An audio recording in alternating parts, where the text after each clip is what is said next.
Va a ser algo enfocado más a lo que van a necesitar para el siguiente. ¿Qué es eso? Hoy ya van a ver dos temas, que es diseño de estudio y cómo interpretar resultados.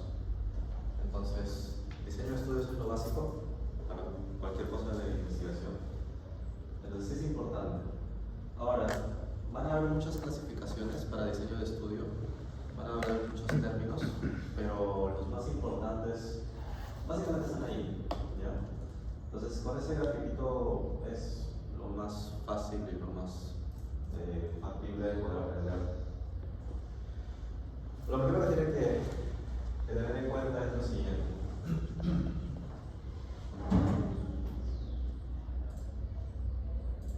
Hay dos grandes grupos. Todo esto, lo que está en la figura, es un grupo de estudios que se llaman estudios primarios. ¿Ya? Hay otros grandes grupos que son los estudios secundarios. La gran diferencia es que los estudios primarios van a recolectar información directamente de tu paciente o de tu unidad de análisis, ya sea pacientes, estudiantes, profesores, etc. Ellos van a recolectar o van a utilizar la información que provenga directamente de tu unidad de análisis. Entonces acá, los estudios primarios, su unidad de análisis va a ser principalmente los pacientes, ¿no? Para que puedan hacerlo fácil. ¿Sí? Los estudios secundarios, lo que van a analizar, vale la redundancia, son los primarios. Los estudios primarios. Su unidad de análisis van a ser los estudios primarios. Aquí, por ejemplo, tenemos las revisiones sistemáticas. ¿Ya? Sí. Los artículos de revisión entrarían en este grupo, ¿no? De estudio secundario, comparan resultados con estudio primario. Así es. O sea, a ver, no es tema, pero rápido. Hay un grupo de estudios, hay un tipo de estudios que se llaman estudios de revisión, ¿no? Los estudios de revisión hay de varios tipos. El más común que conocemos es revisión sistemática, pero también hay otras revisiones que se llama revisión de alcance, o en inglés se llama scoping review. Hay revisiones narrativas, hay revisiones tipo paraguas o umbrella, y hay otras más. Pero al fin y al cabo todas estas son revisiones. Lo que cambia es la metodología de cómo consiguen los estudios primarios que van a estudiar, o también lo que cambia es cómo aborda, digamos, una pregunta de investigación. En este caso, una revisión sistemática va a abordar una pregunta bien particular de investigación, una pregunta pico, una pregunta pego, bien particular. Pero lo que va a hacer es no va a ser un análisis de datos con con pacientes, sino que va a buscar estudios ya publicados o ya realizados que ya han respondido a esa pregunta de investigación. Entonces ustedes pueden plantear una revisión sistemática para su pregunta de investigación, por ejemplo, y lo que harían es buscar estudios primarios que ya han evaluado tu pregunta de investigación, y lo que haces es juntar toda la evidencia con respecto a eso. La gran contraparte son las revisiones narrativas. ¿Cuál es el detalle? Una revisión sistemática, como su nombre lo dice, tiene pasos sistematizados en los cuales uno detalla con bastante especificidad cómo consigue los estudios. Tú dices, hemos hecho la búsqueda con una estrategia de búsqueda. ¿Se acuerdan la estrategia de búsqueda que armamos en PubMed? Eso, PubMed es una base de datos, o un buscador de una base de datos. En una revisión sistemática tienes que buscar en varias bases de datos con diferentes estrategias de búsqueda, y la idea es de que todo ese proceso esté evidenciado y que sea replicable, y va a seguir pasos. Hay toda una metodología para una revisión sistemática. Es todo otro tema diferente.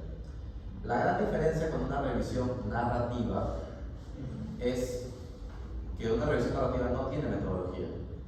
va a depender de los autores qué es lo que encuentran ellos y no, usualmente no especifican cómo han encontrado los estudios.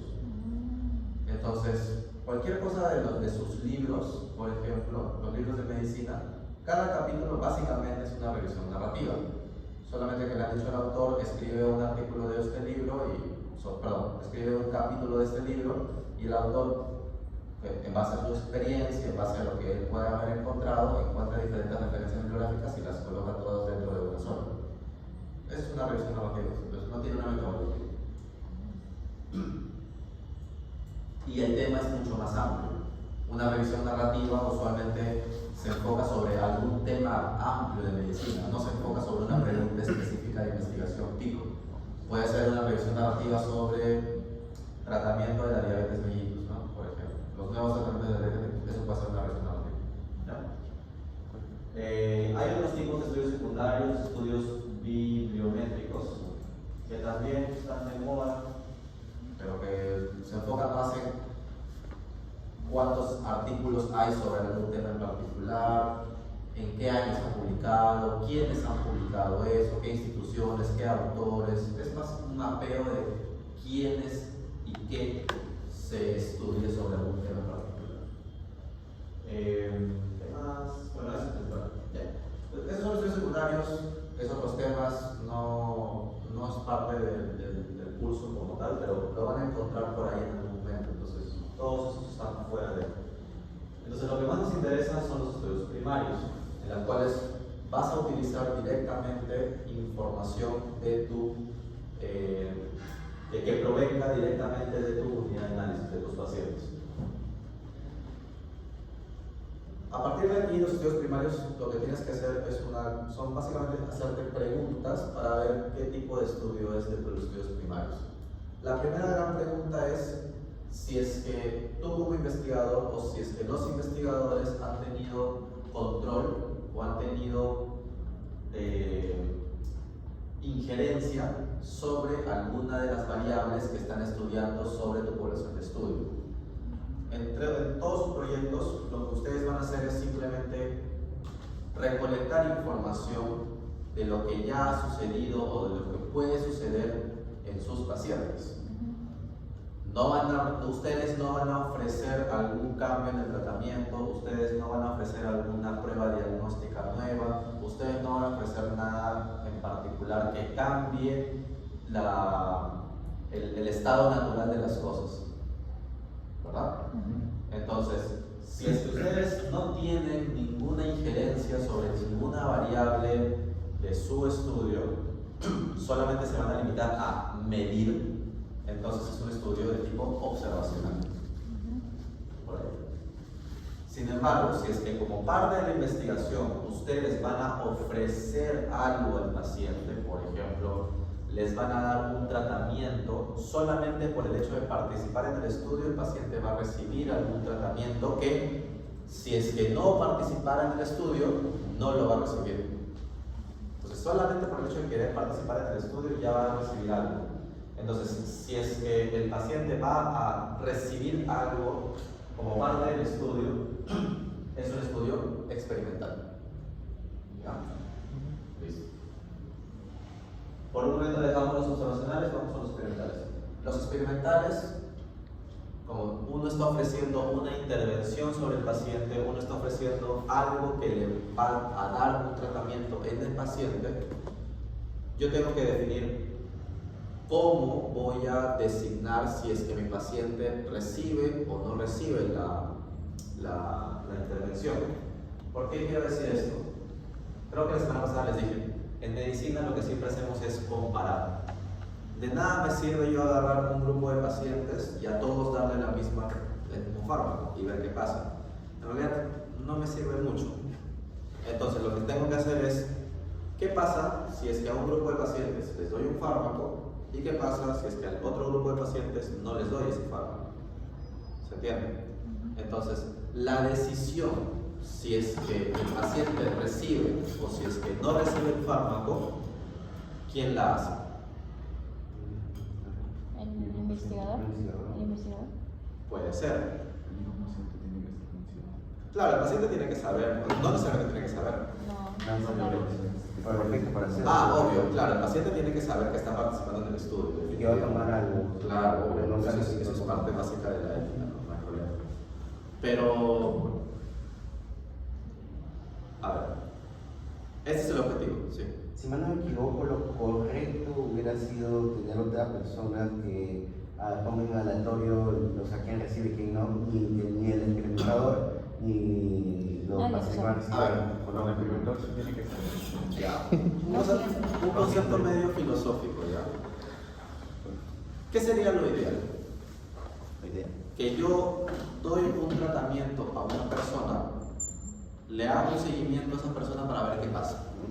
Ya. Entonces, ahí yo sé que algo está pasando con el tratamiento. Sin embargo, yo no sé si es que lo que ha sucedido depende del tratamiento o no. Salud. Salud. Gracias. ¿Verdad? Porque puede ser de que simplemente siguió la historia natural de la enfermedad y sucedió lo que tenía que pasar, independientemente si está recibiendo el tratamiento. Entonces, ¿qué sería lo ideal? Que yo tenga una persona, le doy el tratamiento, le hago el seguimiento. Primera fase. Retrocedo el tiempo, entonces yo ya sé qué ha pasado con una persona cuando recibe el tratamiento. Retrocedo el tiempo y esa misma persona ahora ya no le doy el tratamiento. Luego hago el seguimiento y veo si es que los dos seguimientos con y sin tratamiento en la misma persona son diferentes. Entonces, lo que sucedió con el tratamiento con la persona y si es que no sucedió sin el tratamiento con la persona, entonces el evento que sucedió finalmente con la persona se debe al tratamiento. A ver, resumen, para que puedan entender.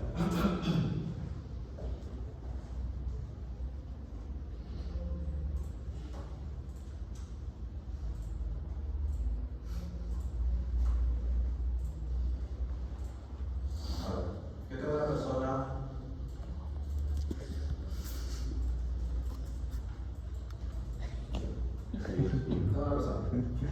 digamos que tiene una enfermedad, por ejemplo, ya algo factible, algo bien absoluto, ya tiene cáncer. ¿Ya? Entonces, y yo tengo un tratamiento, la sustancia X. Quiero saber si la sustancia X me puede curar este cáncer. Una pregunta bien básica. Listo. Entonces, a este paciente tengo un primer tiempo en el cual le doy la sustancia X y este paciente vive en un año. Lo sigo por un año y el paciente vive. La pregunta es, ¿el paciente está viviendo por la sustancia X o no? No se puede determinar. No se sabe. No se sabe eso. No se sabe. Porque existe la regresión a la media, hay regresión espontánea. Puede ser que el paciente recibió una cirugía, También. ¿no? Le han quitado el tumor. Puede ser que el paciente recibió otro medicamento o una quimioterapia, tú no sabes, ¿no? Entonces, puede suceder muchas cosas con una persona que lo cual no necesariamente por el hecho de recibir un fármaco va a suceder o no. De repente tomó una fórmula mágica de hierbitas y eso le curó. Yo no sé, ¿verdad? Y no fue la sustancia X. ¿Entiendes? Es un milagro. Entonces, yo tengo una primera situación. ¿Qué sería lo ideal? Regreso en el tiempo y tengo una segunda situación del mismo paciente. Y ahora decido no darle la sustancia X. No le doy. Y veo que en esa segunda parte el paciente muere. Es el mismo paciente. Sucedieron exactamente las mismas cosas. ¿Cuál fue la única diferencia entre las dos situaciones? La sustancia de X. Ok. Entonces, si es que es el mismo paciente, sucedieron exactamente las mismas cosas. El paciente también decidió ser sometido a la cirugía, el paciente también tomó sus hierbitas, el paciente recibió quimioterapia. Y la única diferencia es de que la sustancia X fue dada versus que no dada. Entonces, el hecho de que falleció el paciente o que no falleció, ¿se debe a la sustancia X? Sí. Ahora sí. Porque estamos hablando exactamente de las mismas situaciones, del mismo paciente, los mismos eventos, y la única diferencia es que el paciente en una línea temporal recibió la sustancia X y en la otra línea temporal no recibió la sustancia X. Pero sucedió exactamente lo mismo aparte de eso. ¿Está bien? Ya. Ahora, ahí sí yo puedo decir que no murió o que murió por recibir o no recibir la sustancia X, ¿verdad? Ya. Eso no se puede hacer, ¿no? ¿Verdad? No podemos retroceder en el tiempo. Entonces, ¿qué es lo que hacemos? ¿Cuál es el objetivo? Ya no tenemos un paciente porque no es que podemos retroceder en el tiempo, pero lo que sí podemos tener son dos grupos de pacientes. Ahora, esos dos grupos de pacientes deberían ser iguales entre sí o deberían ser diferentes. Iguales. ¿Para qué? Para poder comparar. Exacto. Es decir, si yo tengo un grupo de pacientes A que va a recibir la sustancia X y un grupo de pacientes B que no va a recibir la sustancia X, puede ser que este grupo A sean más mayores y por ende es más fácil que fallezcan. Puede ser que este grupo B no tenga tantas enfermedades aparte del cáncer y por ende no va a fallecer tanto. ¿Me entienden? Entonces, ¿cómo yo me aseguro? Entonces, primer objetivo, los dos grupos tienen que ser iguales, lo más iguales posibles. Entonces, ¿y cuál sería la única diferencia? Que el grupo A va a recibir la sustancia X y el grupo B no va a recibir la sustancia X. Digamos, ese es el objetivo final. Que yo tenga dos grupos exactamente iguales, casi de las mismas características, y lo único que los diferencia es de que un grupo recibe A y otro grupo no lo recibe. En esa situación, lo que suceda después, en teoría, va a deberse a la enfermedad, perdón, va a deberse a la sustancia X o no, porque son iguales, ¿verdad? ¿Se entiende? Ya. ¿Cómo yo logro eso? Tener dos grupos exactamente iguales.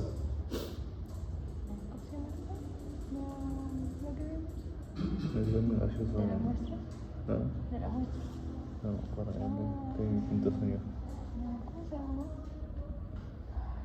Cuando imprimimos y escribimos, se termina de... Entonces, para recapitular esto, solamente... Cuando escribimos y escribimos. Ok, no tengo personas, no tengo una persona, tengo varias personas, ¿no? Tengo los pacientes que tienen cáncer, por ejemplo. Cáncer de pulmón, ¿no? ¿Ya? Lo voy a separar en dos grupos. El grupo que va a recibir la sustancia X y el grupo que no va a estar recibiendo la sustancia X. ¿Ya? Yo debería hacer estos dos grupos iguales, ¿verdad? ¿Qué significa que sean iguales? Que, por ejemplo, si es que acá el promedio de la edad en el grupo A es 60 años, el promedio de edad en el grupo B también debería ser 60 años. ¿El número de pacientes también?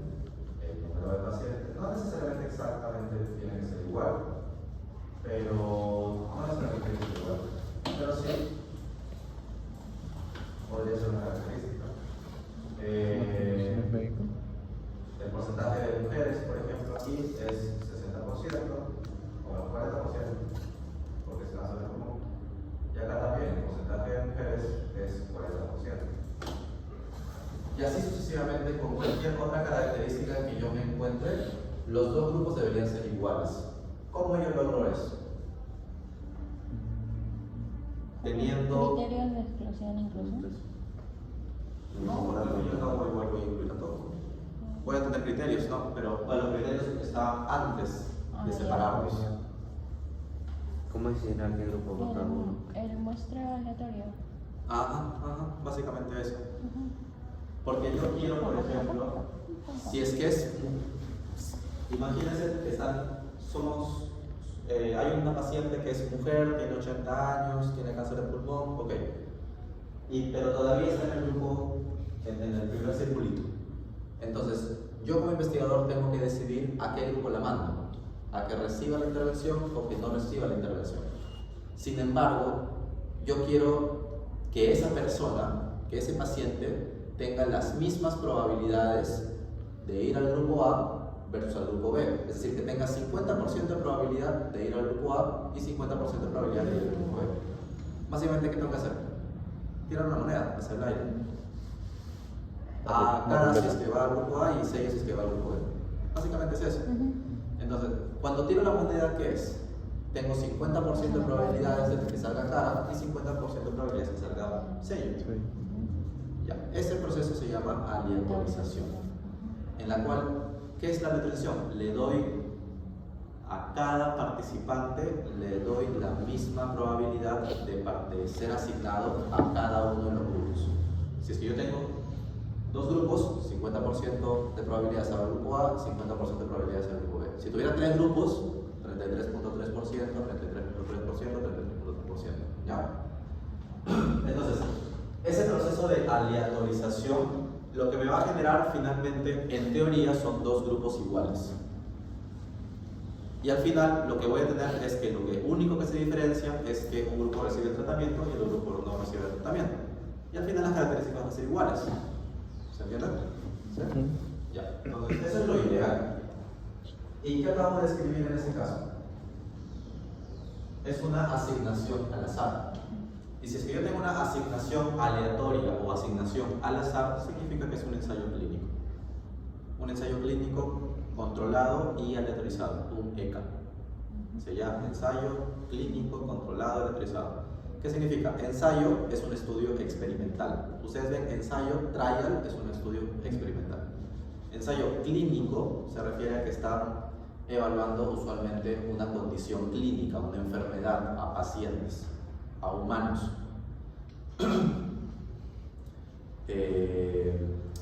Controlados significa que tienes un grupo control, como lo tenemos lo que les dije, ¿no? Grupo A, un grupo va a recibir el tratamiento, grupo B, el control, la referencia, el grupo de referencia.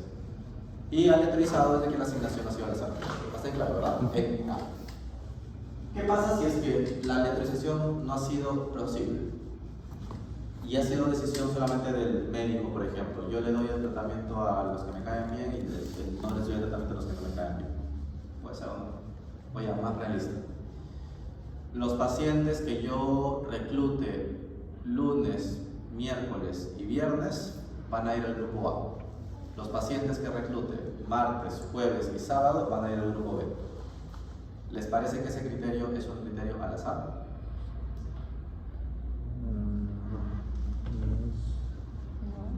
No, pues. Selectivo.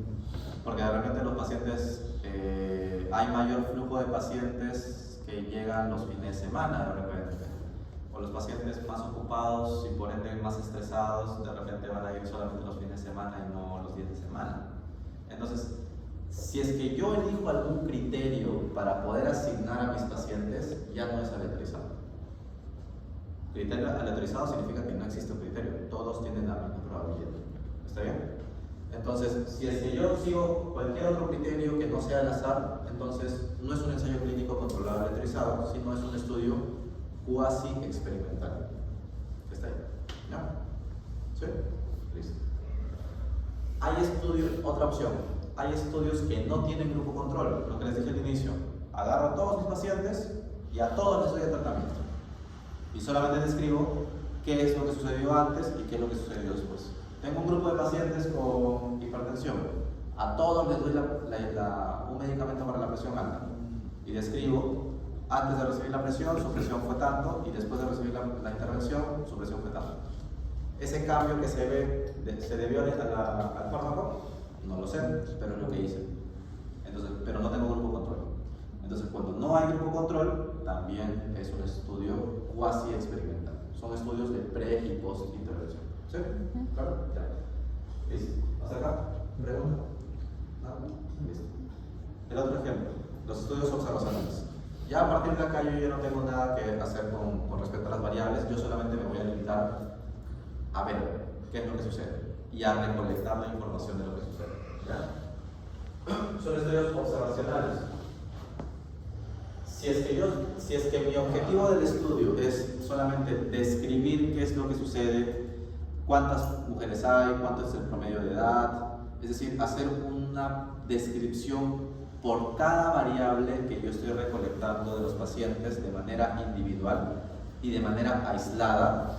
Va a ser un estudio descriptivo nada más. No voy a encontrar ninguna asociación entre variables. Lo que ustedes están haciendo, ¿qué es finalmente? Quieren encontrar una asociación, ¿verdad? Entonces quieren hacer una relación entre dos variables. Si es que yo solamente quiero hacer una descripción de lo que sucede y nada más, es decir, sin ver ninguna asociación, entonces es un estudio netamente descriptivo. Pero si es que ustedes quieren evaluar alguna relación entre dos o más variables, es un estudio analítico. ¿Sí? Y acá básicamente es el meollo de todo el asunto. De los estudios analíticos tengo tres tipos de estudios. Los más grandes, que son transversales, casos y controles y las cohortes. Y eso es básicamente lo más importante que tiene que llevarse de acá. Pero se dan cuenta de cómo hemos llegado hasta ahí, ¿verdad? Hay otras clasificaciones que también vale la pena mencionarlas, pero al fin y al cabo estas son las más importantes. Todos son estudios analíticos. Todos quieren evaluar una asociación. ¿Y se acuerdan la semana pasada cuando yo tenía una asociación, tenía una variable independiente, una exposición, y una variable dependiente, un desenlace? Entonces, ¿cuál es la diferencia principal entre transversal, caso control y cohorte? Básicamente, ¿en qué momento mido las variables? Si es que yo solamente agarro un periodo de tiempo, una foto, y solamente evalúo las dos variables al mismo tiempo, entonces es un estudio transversal. Ustedes miden la variable al inicio y solamente en ese momento, tanto la exposición y al mismo tiempo miden el desenlace. Por ejemplo, el estudio de migraña, van a evaluar migraña y estrés académico en el mismo día, ¿verdad? Van a evaluar en el mismo día. Sí. La exposición y el desenlace. Entonces sería un estudio transversal, porque lo evalúan en el mismo día, en el mismo momento. ¿Qué pasa si es que yo primero mido mi variable de exposición, hago un seguimiento en el tiempo y recién después mido mi desenlace? Es una cohorte. Entonces, en su caso, ¿qué sería? Los pacientes, los chicos que van a medir tiempo de llegada al hospital van a hacer un seguimiento durante la hospitalización. Y luego recién cuando le den el alta van a medir el desenlace. Sería un tipo de estudio corto, es un estudio corto chiquito, pero es un estudio corto. ¿Ya? ¿Sí? Listo. Ahora, hay un grupo de estudios que se llaman casos y controles, en los cuales primero mides lo que sucedió al final, tu desenlace, y luego de manera retrospectiva, en el pasado, vas a evaluar quiénes tenían la exposición y quiénes no tenían la exposición. Ese es el caso de nuestro grupo, ¿no? De migraña. No, sí, transversal. Tú también. ¿Por qué? Porque está evaluando si el desenlace final, o sea, si podría tener el diagnóstico de migraña. Ya. Y está evaluando qué nivel de estrés académico tuvo.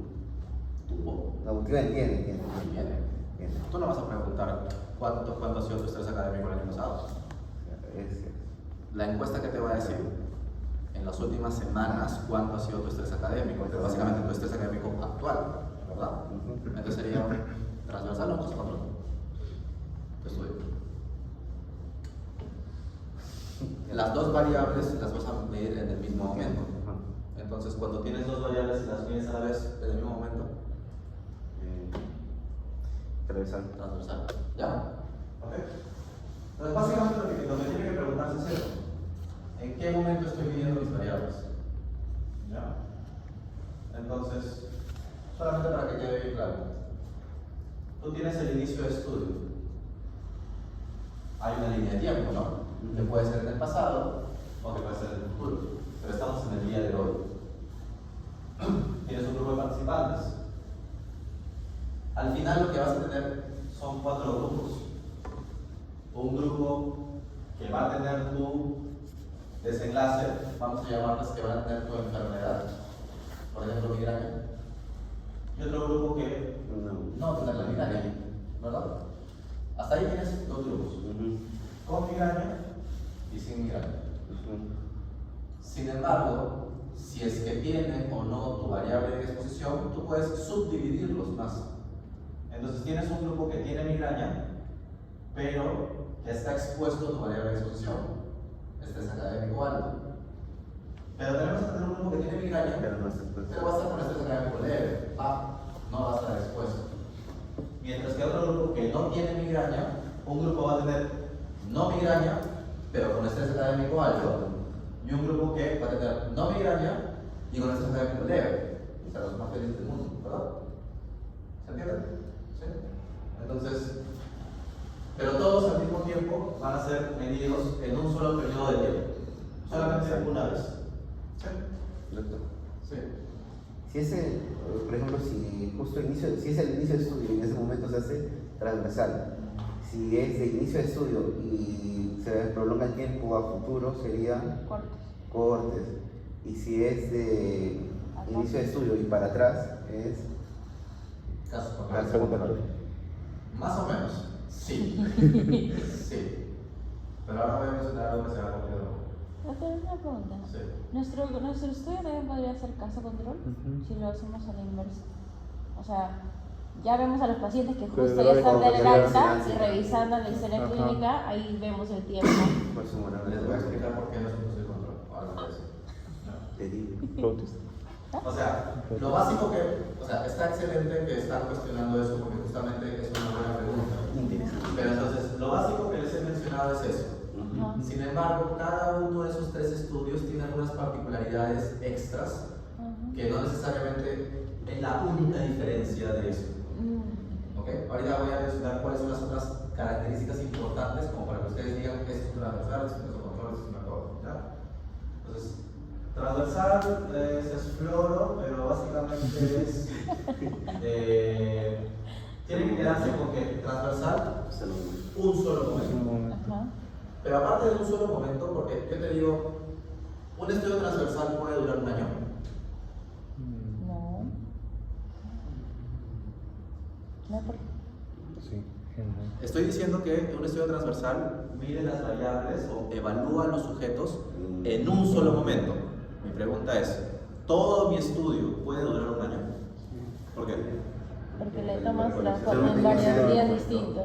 O Varios sea, momentos. Ajá, varios momentos, pero es en el mismo solo. Pero solamente dice. Más o menos. La recolección de datos es una sola vez, pero el análisis puede durar un año o 2 años. La recolección de datos va a ser una vez por paciente. Población. Pero ¿qué pasa si es que solamente me llega un paciente por día? Claro, puede ser. Entonces tengo que hacer el estudio, el reclutamiento de pacientes, es decir, cuando voy a invitar a pacientes puede durar un año, puede durar 2 años, puede durar 3 años, 5 años, 10 años. Pero si es que por paciente solamente mido una sola vez la variable, Sí, transversal. es un transversal. ¿Se entiende? ¿Ya? Entonces es muy diferente la duración del estudio, que es básicamente el reclutamiento, que involucra el reclutamiento. Es muy diferente a que yo diga que la medición de la variable va a ser solamente una vez. ¿Se entiende? ¿Ya? Entonces, llega mi paciente hoy día 2025, septiembre, lo recluto, le evalúo y se va a su casa y ya salió del estudio. Nunca más lo voy a contactar. No. Claro. ¿Me entiendes? Sí. Eso es lo más importante. Entonces, si es que yo voy a medir exposición y desenlace al mismo tiempo, no hay relación temporal. Yo no sé cuál sucedió primero, si la migraña o el estrés académico. De repente, eran pacientes que tenían migraña desde antes, y eso le causó el estrés académico, ¿verdad? O también puede ser que el estrés académico le causó la migraña. ¿Tú sabes cuál vino primero? Es el huevo o la gallina, básicamente, ¿verdad? Entonces, otra segunda característica importante del estudio transversal, no hay temporalidad. Tú no sabes cuál vino primero. Tú asumes de que el estrés académico vino antes que la migraña. Pero va a ser para tu análisis, no para tu diseño de estudio. ¿Entiendes? ¿Eso se podría colocar como limitación del estudio? Es una limitación básica de cualquier estudio transversal. Que tú no puedes dar una relación causal, tú no puedes ni siquiera una relación temporal. Porque porque tú Solo no hay una sabes. relación, pero Una no. relación. Tú no sabes cuál vino primero. En tu caso, ¿tú estás segura que el tiempo de llegar al hospital viene antes que tu discapacidad? Supuestamente sí. En teoría sí. Sí. Sí hay una relación temporal ahí, ¿no? Ya. Entonces, si es que no hay seguimiento en el tiempo y tú solamente vas a decir cuántos tienen migraña, cuántos tienen estrés académico, eso se llama prevalencia. Tú no vas a determinar, la prevalencia son los casos nuevos, pero también son los casos antiguos. Entonces, tú escuchas prevalencia, solamente vas a saber nuevos y antiguos, todos. ¿Ya? Entonces, lo que tú vas a comparar solamente es la prevalencia de migraña en los que tienen estrés académico alto y la prevalencia de migraña en los que tienen estrés académico leve. Entonces, tú vas a comparar la prevalencia de migraña en los dos grupos de expuestos y no expuestos. Básicamente, solamente vas a comparar prevalencias, nada más. Y si comparas la prevalencia en el grupo expuesto versus la prevalencia en el grupo expuesto, eso se llama una razón de prevalencias. Ahora ya no vamos a fumar un poco de estadística, pero de ahí. Entonces, lo que tú puedes calcular en un estudio transversal es una razón de prevalencias. Razón, cuando ustedes lean razón o ratio, es una división, básicamente. Ya, al final voy a unos minutitos. No, No te compliques, al final les voy a decir cómo facilitarnos esto. Pero les voy adelantando, ustedes ven razón, ustedes ven ratio, esa palabrita, automáticamente tienen que pensar en, esto es una división, matemáticamente hablando, es una división. ¿Ya? Ahorita vamos a complicarnos un poco más cosas, pero hasta el momento es eso. ¿Ya? Esto ya está ejemplo, ventanas, flow, ya. Casos y controles.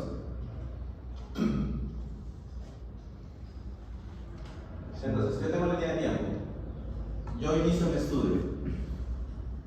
Voy a determinar cuáles son los casos y cuáles son los controles. Los casos son los que tienen tu desenlace. Los controles son los que no tienen tu desenlace.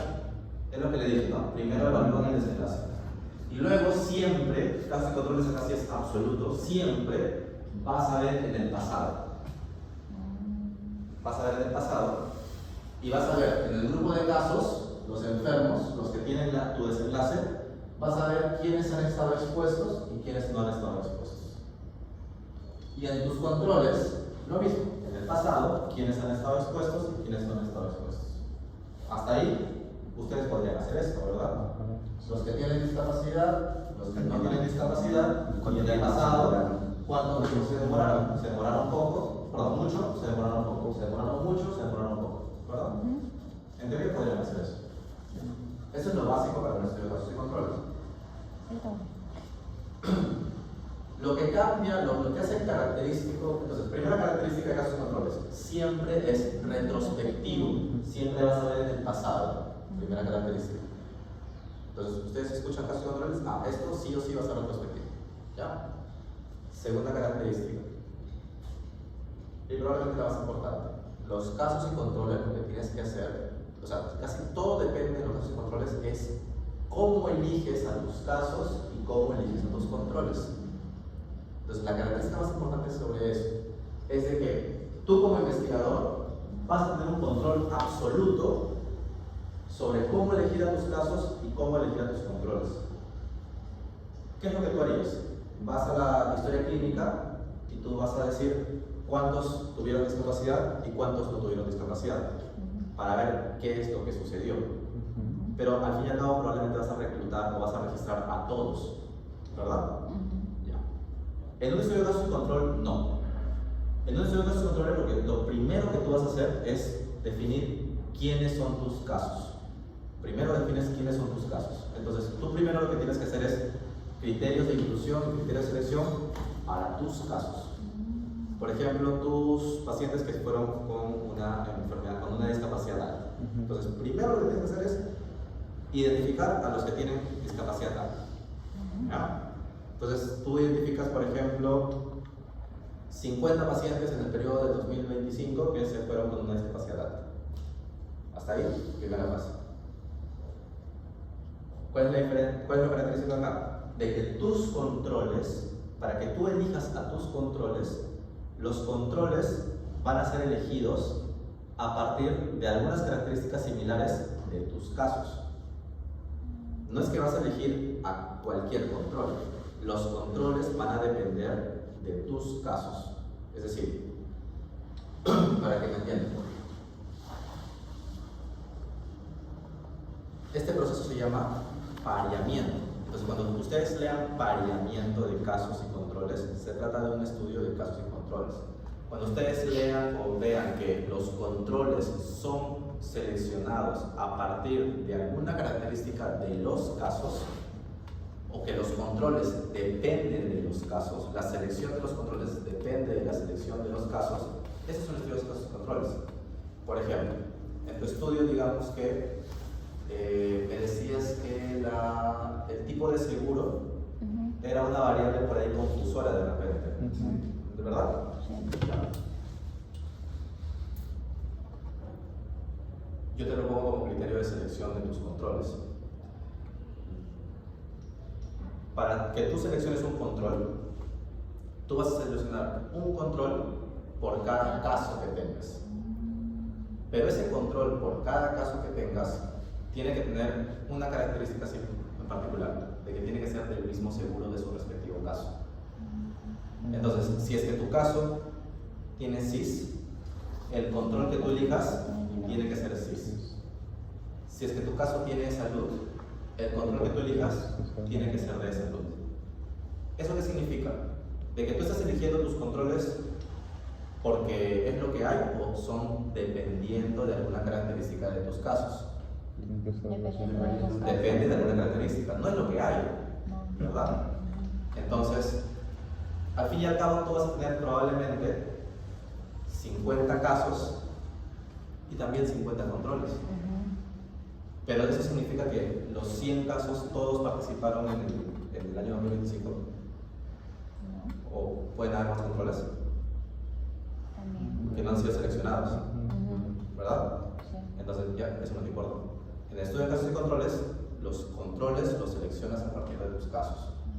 Entonces, la cantidad de pacientes va a ser definida por el investigador.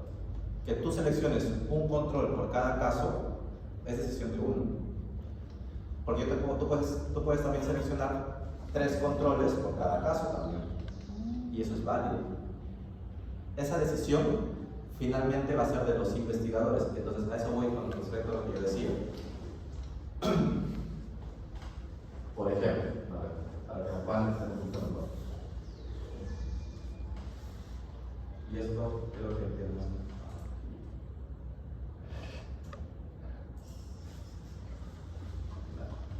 Digamos, en el año 2025,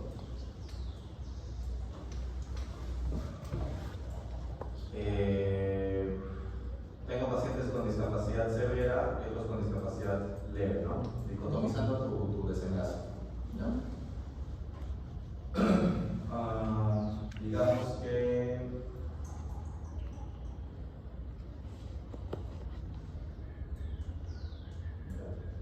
entonces más o menos el 60% se fueron con una discapacidad leve y el 40% se fueron con una discapacidad moderada a severa. ¿Ya? Esto es lo que sucedió en el año 2025. Tú vas a hacer un estudio de casos y controles. ¿Qué es lo que vas a hacer primero? Primero, seleccionas tus casos. ¿Cuáles son tus casos? Los que tienen discapacidad severa. Entonces, vamos a asumir que yo voy a seleccionar a estos 40 participantes. Entonces, digamos que en el 2025 hubieron 100 participantes. ¿Ya? 40 con discapacidad severa, 60 con discapacidad leve. En tu estudio de casos y controles, vamos a seleccionar, tú como investigador decides cuántos casos vas a seleccionar. Y tú decides seleccionar, por ejemplo, a 30 casos. ¿Ya? Esto es decisión del investigador. ¿Cuántos casos tú seleccionas? Depende del investigador. Entonces tú seleccionas 30 casos. 30 de los 40. ¿Ya? Listo.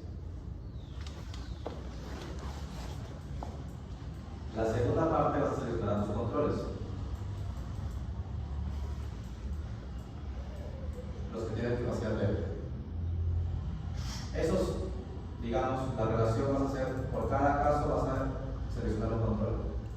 Entonces, el control va a ser 30. Pero esos controles van a depender y van a provenir directamente de las características de algunos casos. Entonces, la relación va a ser 1 a 1 y el pareamiento va a ser basado en el seguro de salud que tiene. Entonces, si es que acá yo tengo un paciente que tiene CIS, lo voy a parear con otro paciente que tiene CIS. ¿Verdad? Lo mismo lo contrario. Buscar una contraparte. Ah, Buscar como una contraparte en el otro grupo. exacto. Un paciente que tiene salud, lo voy a parear con otro paciente que tiene salud. Entonces, la selección de mis controles va a depender de mis casos. Y la selección de los casos depende del investigador, básicamente.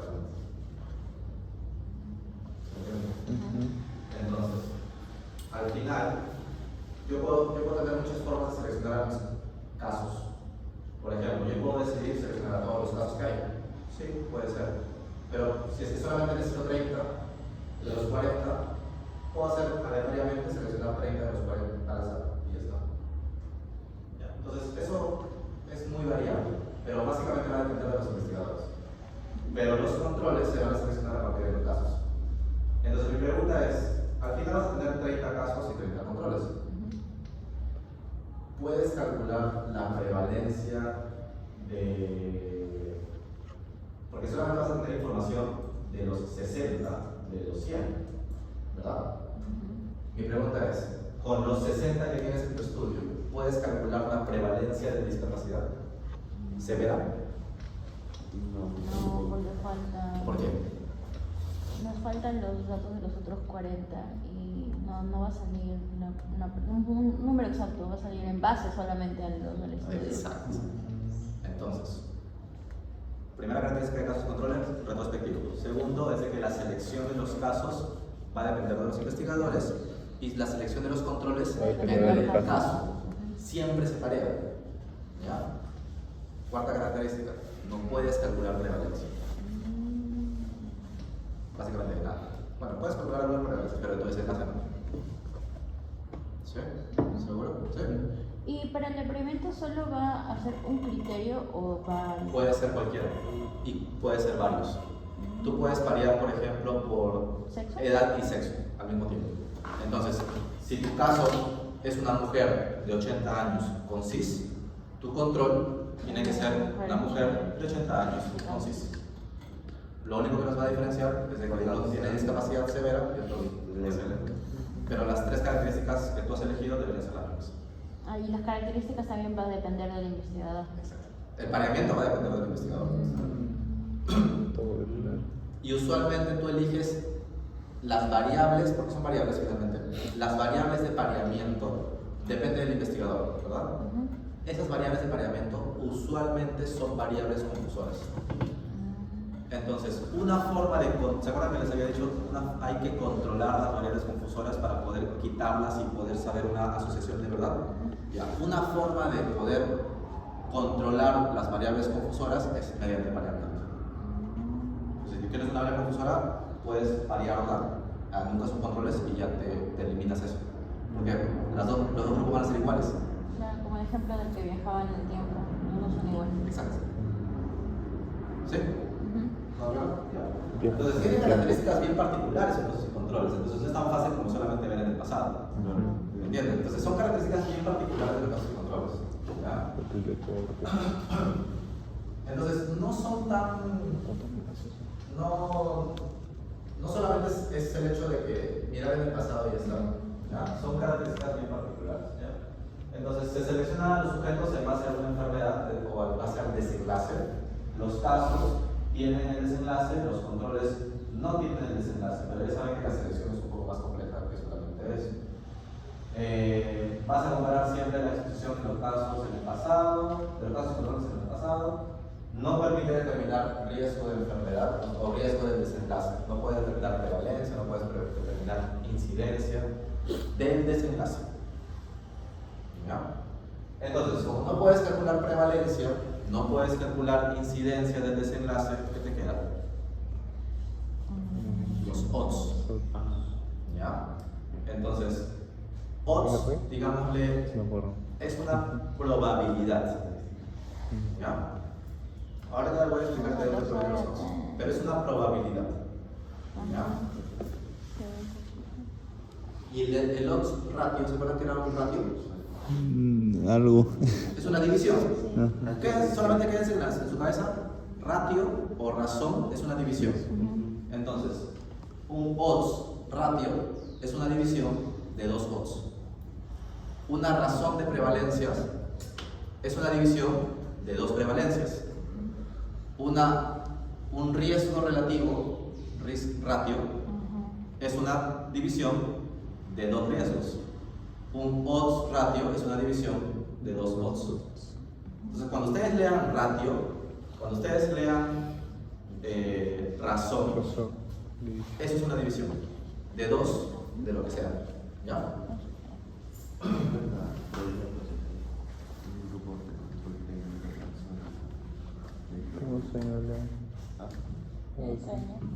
Entonces, ¿cuánto usas? Otra referencia importante de los casos y controles, solamente ya para terminar de casos y controles.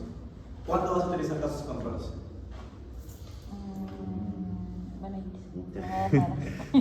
Ahí dice, ¿no? Porque, ¿cuál es el problema? ¿Qué pasa, por ejemplo, la discapacidad en tu caso es bastante frecuente, entonces no vas a tener problema de poder encontrar tus casos, ¿verdad?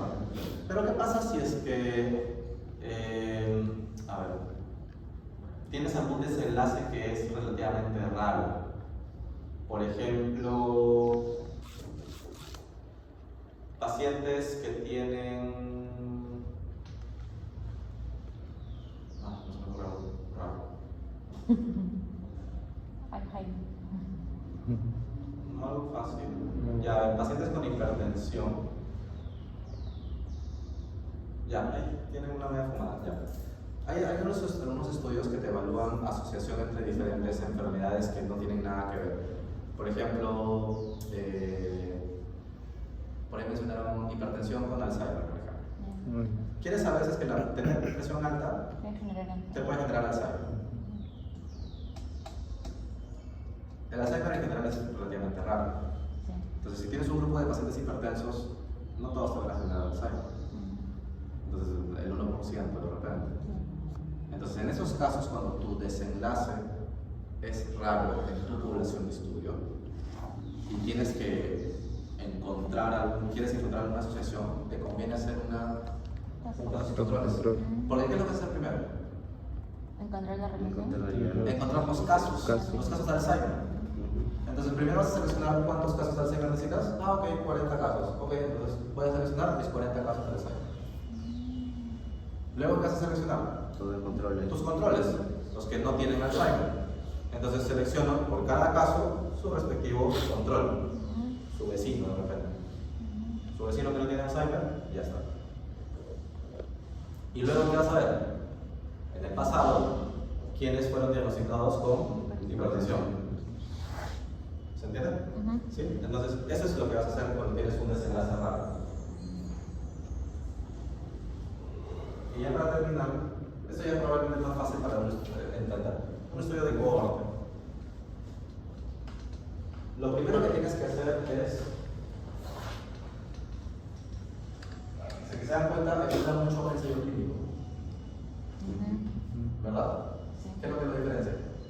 La intervención. La legislación. Claro. Para tú determinar quién está expuesto y quién no está expuesto, tú como investigador no te vas a meter ahí.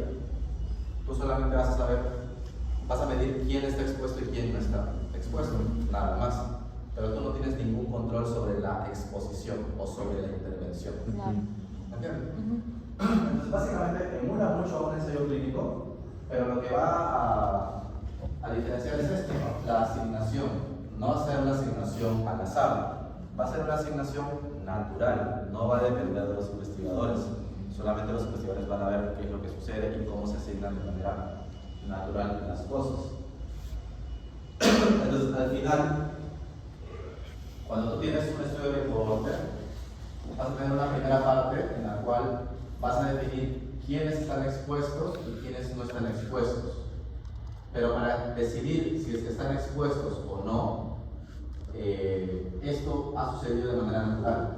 Entonces, tu estudio, quién llega tarde y quién llega temprano al hospital, va a depender de ti.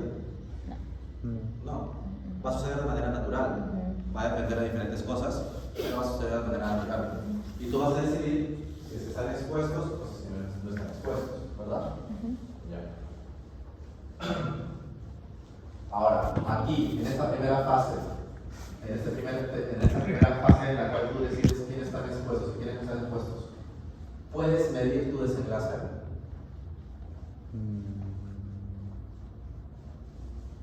Sí. Cuando llegan a la puerta del hospital, ¿puedes medir tu desenlace? ya, no. Acuérdate, claro. En ese momento, cuando sucede esa variable, ¿puedes medir el desenlace? No se puede. Pero todos pueden desarrollar el desenlace. Sí. No necesariamente. Todos eventualmente Ajá, podrían pueden tener el desarrollar. desenlace. Entonces, ¿qué significa eso? Son sujetos, son participantes susceptibles a desarrollar el desenlace. Tienen el riesgo de desarrollar el desenlace, pero todavía no saben quiénes van a ser. ¿Sí? Entonces, aquí probablemente, cuando estás acá en esta fase, probablemente no sabes quién va a tener el desenlace e incluso probablemente ninguno de estos tiene el desenlace todavía. Lo que vas a hacer es seguirlos en el tiempo y luego vas a determinar, por ejemplo, todo lo que ya sucede en la hospitalización y luego al final, cuando se vayan de alta, vas a determinar quién tiene discapacidad y quién no tiene discapacidad. En los que llegaron tarde y los que llegaron temprano, quién tiene discapacidad y quién no tiene discapacidad. ¿Se entiende? Ya. Esto es un estudio de cohortes prospectivo. Prospectivo es porque vas a ver en el futuro. ¿Ya? ¿Existen las cohortes retrospectivas? Sí. No. Tiene casos de control. No. Sí. ¿Ya? Entonces, retrospectivo no es automáticamente casos y controles. Pero casos y controles sí es automáticamente retrospectivo. ¿Se entiende? Sí. ¿Ya? ¿Ok? Pues no manda eso. Entonces, lo que me dice solamente, retrospectivo solamente me dice que va a haber una recolección de datos en el pasado. Pero la recolección de datos en el pasado puede ser o cohorte o puede ser casos y controles. ¿Ya? Entonces, si estamos en 2005, yo puedo hacer un seguimiento y ver quién está expuesto, quién no está expuesto, y finalmente en el futuro puedo determinar enfermedad, desenlace. Ese es un retrospectivo. Pero un retrospectivo también puedo hacerlo. Puedo ver quién tiene enfermedad y quién no tiene enfermedad. Y luego ver en el pasado si es que tenían la exposición o si es que no tenían la exposición. ¿Qué es la diferencia entre casos y controles entonces? El escoger de... Escoger. Ajá. Acá yo voy a seleccionar a todos probablemente. Claro. No voy a tener ningún criterio para poder definir quién es caso, quién es control, quién es factor de riesgo o no. Entonces ahí selecciono a todos. Entonces, cuando tengo un estudio retrospectivo y selecciono a todos sin necesidad de poder seleccionar quién es caso, quién es control, o sea, todo lo que suceda Es corto. es mejor. ¿Ya? ¿Sí? Sí. Doctor, pregunta. ¿El caso de corte puede medir prevalencia? Sí. Sí, ¿no? ¿Así? Prevalencia. Sí, puedes medir prevalencia. ¿Del desenlace? Oh, no. En una cohorte retrospectiva. Es que depende. Ya, depende. Y ese es. No tiene prevalencia, pero es una pregunta. Pero toma tiempo. Leo lo va a hacer. En teoría, ¿qué les dije? Que esa es otra prevalencia de la cohorte, que también En teoría, ¿qué les dije? Al inicio, cuando yo termino expuestos y no expuestos, ninguno tiene el desenlace todavía, ¿verdad? No. Entonces, Pueden empezar. los nuevos, todas las personas que van a tener el desenlace aquí, todos van a ser nuevos casos, nuevas personas con desenlaces, ¿verdad? Entonces, puedo calcular la incidencia, porque todos son casos nuevos, ¿verdad? Ya. Sin embargo, no necesariamente siempre voy a necesitar que nadie de aquí tenga el desenlace. Una característica importante de los estudios de cohorte es que tienen la capacidad de medir más de una vez el desenlace. Entonces, ¿qué pasaría, por ejemplo, si es que yo tengo... quiero saber si es que la vacunación con COVID en adultos mayores me causan mejorías o cambios en los síntomas depresivos, en la depresión. Yo tengo un estudio basal, una primera fase, en la cual voy a determinar quiénes tienen depresión y quiénes no tienen depresión. Les voy a seguir en el tiempo y va a haber el grupo que tiene depresión, va a haber un grupo que va a quedarse con depresión y va a haber otro grupo que va a mejorar. El grupo sin depresión, va a haber un grupo que va a cambiar a depresión y un grupo que se va a quedar sin depresión. Entonces, ¿qué estoy haciendo aquí? Estoy evaluando en el tiempo cero el desenlace. Estoy evaluando en el tiempo de seguimiento nuevamente el desenlace. Entonces, yo estoy evaluando más de una vez el desenlace. Esa es otra característica de las cohortes. Las cohortes tienen la capacidad de poder evaluar más de una vez el desenlace, porque hacen un seguimiento. Quiero también puedo seguir en el futuro, Como volver a lo que yo quiero. Futuro pasado. Y ahí yo puedo determinar si es que el tener o no la vacunación puede ser un cambio del desenlace. No necesariamente que me haga que nadie tenga depresión, pero me puede hacer determinar si es que hay un cambio de tener depresión a no tener depresión, por ejemplo. Esa es otra característica importante de las cohortes. Entonces, respondiendo a tu pregunta, ¿podrías determinar prevalencia en un estudio de cohorte? Incidencia sí, pero bajo la consigna de que en tu primera medición basal, porque siempre en un estudio de cohorte tienes una medición basal. En tu primera medición basal tienes dos opciones: o que nadie tenga el desenlace o que algunos tengan el desenlace. Si es que nadie tiene desenlace en tu medición basal y vas a determinar cuántos desarrollan el desenlace en el futuro, ahí vas a determinar incidencia. Casos nuevos. Los casos nuevos, porque todos van a estar vivos. Pero vas a tener un grupo que tiene, si es que en tu medición basal tienes un grupo con desenlace y otro grupo sin desenlace y solamente quieres ver en el futuro cómo cambia el desenlace, en tu medición basal puedes determinar prevalencia. ¿Sí o no? Sí, porque En tu medición de seguimiento también. también puedes determinar prevalencia. ¿Puedes determinar incidencia?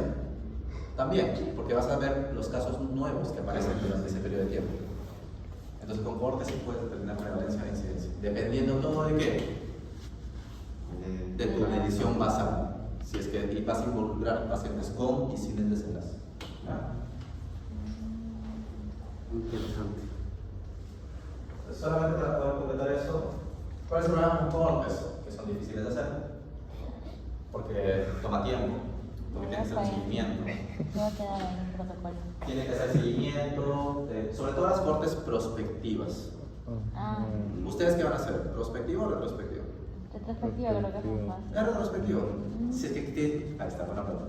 ¿Qué harían si es que tendrían que hacer prospectivo? Yo les digo, chicos, hay que hacer una cohorte prospectiva de su proyecto de investigación.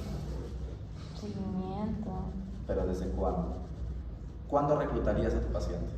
Estaríamos ahí en el hospital. Exacto. Empezamos a seleccionar a toditos. Exacto, Después exacto. llegan. Exacto.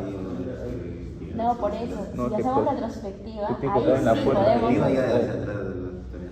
Pero si es eso, prospectiva, si es retrospectiva, tenemos que estar ahí, En la puerta y anotar anotar quién los llega, que están, quién llega, ajá. y ahí estar haciéndole seguimiento a largo plazo. Pero si es retrospectiva, Eso va a ser tú, Leo.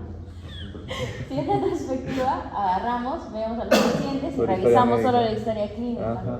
Entonces es mejor para nosotros. Si es Exacto. prospectiva, Es menos sería laborioso, esperar que llegue un más paciente complejo. con ACV y isquémico, o sea, Ah, esperar que llegue. y esperar a ver cómo es su desenlace. Que llegue ¿Es necesariamente con ese eh, acto isquémico. severo o leve? Es más fácil retrospectivo Ah. para nuestro estudio. ¿sí? ¿Cuál es la ventaja de hacer un prospectivo versus un retrospectivo? Que el prospectivo puede seguir el seguimiento, bueno, el seguimiento le puedes dar a largo plazo. También el retrospectivo. Puedes seleccionar pacientes que han llegado en 2025 y son pacientes de consultorio y que han tenido su ACV hace 10 años. Que puedes, lo que le estás explicando de la incidencia y También puedes tener resultados. entonces, La selección la estuvo al momento. bueno, proceso de selección. Igual puedes seleccionar a todos, pero por ahí tiene que ver. La selección va a ser en el momento, ¿verdad? Si es que es en el momento y ustedes como investigadores están ahí, van a tener más o menos confianza sobre lo que miden. Más confianza. Porque si es que es retrospectivo, Ya no podemos ver los factores externos que pueden Solo afectar, solo es una confiar en los historia, ajá. datos. cuando tienes una variable, una cohorte retrospectiva, no tienes control sobre cómo mides los datos. Claro. En cambio, sí, con reloj, ¿a qué hora llegó? Exacto. Con segundos y todo. Con tu cronómetro ahí. Con cronómetro. Porque mira, en las cohortes, por ejemplo, si tú quieres hacer una cohorte prospectiva, tú ahí como investigador reclutas al paciente que te llega, bueno, mientras se le va atendiendo puedes hablar con el familiar, le dices, señora, ¿a qué hora sucedió esto? Y tú como investigador es la que mides el desenlace, o perdón, mides la variable, por ejemplo, Claro. ¿no?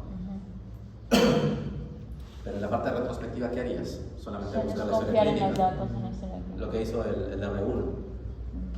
Y Dios sabe si será algo, ¿no? Si se acordó, lo registré a la misma hora. Si está, Y también si es ahí. que está. Eso también. Exacto. Si es que está. Porque no todos lo ponen. Exacto. Dependiendo de. Exacto. Cuando evalúas discapacidad, por ejemplo, si es que tú le estás haciendo el seguimiento al paciente, tú lo vas a evaluar, ¿verdad? Y vas a tener confianza sobre cómo lo estás evaluando. Sí. Pero si es que no, solamente Claro. confías en lo que está en la historia clínica. Que En lo que lo evaluaron. ojalá yo lo haya hecho bien. Lo hice el interno ya fue. Claro, por eso te digo, ¿entiendes? Sí. Entonces, las cohortes son chéveres, son bonitas, pero si es que tú quieres hacer una buena cohorte con confianza, buena, que estás haciendo todas las cosas bien, prospectivo. Por eso Pero va a es ser prospectivo. costoso y Es trabajoso. costoso, tiempo, tienes que tener gente, tienes que tener entrenamiento, Capacitación. capacitaciones. Entonces, ese es el problema con las cohortes. Si no, puede ser una cohorte prospectiva. Pero hay la limitación de que la confiabilidad de los datos de lo que no es tan buena. ¿Ya? Sí, las cohortes prospectivas son difíciles. ¿Ya? Yo ahorita recién vamos en el segundo año de una cohorte. Complicado. Ya fue, ya se queda en protocolo. Este es ahí, y solamente vamos 70 pacientes y ya no estamos con números. Es complicado. Pero lo bueno es que nosotros podemos proponer y hacer también ambos, perspectiva y retrospectiva. O sea, hablamos teóricamente, porque no se puede, pero se puede hacer ambos. Con todo Eso se esto. llama ambispectivo, Ah. en la cual recolectas información del pasado, por ejemplo, 2025. Recolectas información de los pacientes que llegaron en 2023, 22, 21, 24, pero al mismo tiempo vas a comenzar a recolectar pacientes en el futuro. Los del 2026, Comparte. Sí, 2027. tener un poco Puedes tener dos cohortes, una cohorte retrospectiva y una cohorte prospectiva. perspectiva. Mm. Y eso se llama una ambispectiva. Ese será más costoso. Claro, que es más chamba, es doble chamba. Doble chamba. Claro. Ajá, claro. Pero de que se puede, se puede. Se puede, se puede. Tú encárgate de los casos pasados, tú de los casos nuevos. No, ya fue, se queda en protocolo, ¿no? A menos que le hagamos retrospectivo. A la tesis. Ah, y otra cosa, Acá porque encontramos los tres, Estamos los tres para la tesis. podrías hacer tu estudio de hipertensión con Alzheimer, una cohorte prospectiva. ¿Cómo lo harías? Cohorte prospectiva. con los pacientes que... Si yo te digo, a ver, mira, Ajá. te digo, yo te financio a ti tu proyecto de cohorte prospectiva para que me evalúes si es que tener hipertensión tiene riesgo de desarrollar Alzheimer, cohorte prospectiva. Pero te digo, toma dinero, te puedo financiar por 3 años de seguimiento. Tú dices, chévere, hay que hacerlo. 3 años de seguimiento por paciente. No, muy poquito.